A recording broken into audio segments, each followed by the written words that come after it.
അച്ചു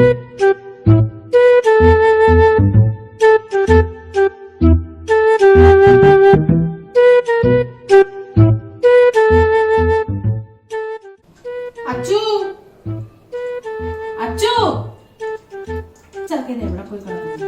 അച്ചുവേ എന്തൂട്ടമ്മേ ഒരു 2 minute സമാധാനമായിട്ടൊന്ന് phone പോലും കാണാൻ ഒരു മിനിറ്റ് എന്തുട്ട് നീതേ ആ പറഞ്ഞ മൂട്ടി കൊണ്ടു അപ്പ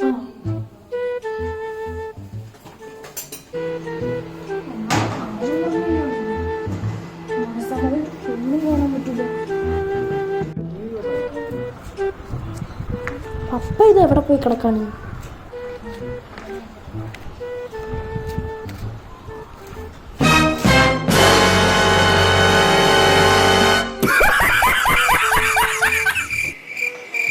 എന്താണ് അന്ന് പപ്പനെ മൂടി കൊണ്ട് കഴിക്കാൻ? അതിന് ഞാൻ കൊണ്ട് കഴിച്ചു. പപ്പയുടെ മൂട്ടിലല്ല പപ്പയുടെ മൂട്ടിൽ Run.